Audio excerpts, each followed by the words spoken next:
une atteinte à la vie privée des personnes. Pareil, là, vous allez pas être content non plus. Le fisc peut désormais fouiller vos réseaux sociaux grâce à l'IA pour trouver des fraudeurs. Voilà, aujourd'hui, le fisc a officiellement accès à tous vos réseaux sociaux pour vérifier que ce que vous déclarez, ce que vous avez, ce que vous possédez est bien en accord avec leurs informations. Donc voilà, donc si vous faites des transactions par tel ou tel truc, ils seront au courant de tout. Tout ça est bien sûr couplé à l'IA. Question que rien n'échappe à l'œil de Sauron. Rien. Voilà, rien ne... Même le truc qui n'est pas à vous, ils vont le choper. Ils vont le choper! Voir vos réseaux sociaux passer au peigne fin par le fisc, l'idée vous dérange plutôt. Pour moi, c'est Un vraiment petit peu, ouais. une atteinte à la vie privée des personnes. On sait tous que les réseaux sociaux, généralement, c'est quand même une image un peu déformée de la réalité. L'expérimentation est devenue la règle. Il est handicapé ou il est gogol On sait tous que les réseaux sociaux, généralement, c'est quand même une image un peu déformée de la réalité. L'expérimentation est devenue la règle. Elle a une diction très Maintenant, bizarre. l'administration fiscale, aidée par l'intelligence artificielle, peut utiliser les informations que vous postez sur vos réseaux sociaux et les comparer aux revenus que vous déclarez. Le but, voir si ces derniers correspondent avec le train de vie que vous affichez. Savoir oui. où ils partent en vacances, quels biens ils ont. Après, faut toujours faire attention. C'est rare quand les gens mentent sur leur localisation. Souvent, il y a des photos qui vont avec.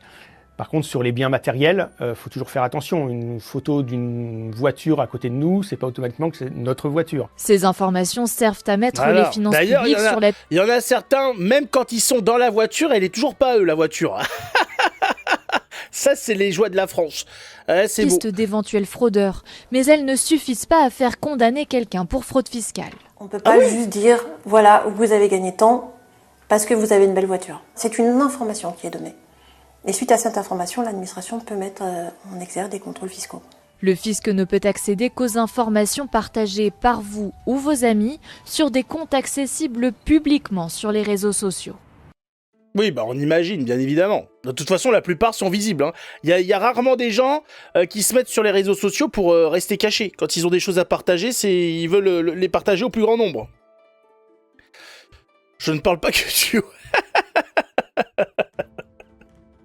Ah, Martin, il est fou, ce type, il est fou. T'es allé vérifier, c'est ça, hein. T'es malade, t'as pas eu peur de te perdre. Il est fou. Je suis au RSA et j'ai une Porsche, j'ai économisé. Non mais c'est ça qui est dingue, c'est qu'ils vont te casser la tête parce que dans telle photo, t'étais à tel endroit, comment ça se fait tout. Par contre, le type qui va se prendre en photo avec des liasses de billets dans sa BMW parce qu'il deal et qu'il touche le RSA, tranquille. Non, parce que c'est peut-être pas la sienne, c'est peut-être celle d'un ami, cet argent qu'il tient dans ses mains, c'est peut-être pas voilà, c'est peut-être pas ses billets à lui, donc on peut rien faire de ces informations-là. Par contre, ils vont bien te casser les couilles parce que tu t'es pris un week-end, je ne sais où en France. Alors monsieur, comme ça on se paye des week-ends de vacances, alors que les fins de mois sont difficiles, on paye ça avec quoi, monsieur? Hein? Ouais, va te faire foutre. Va te faire foutre.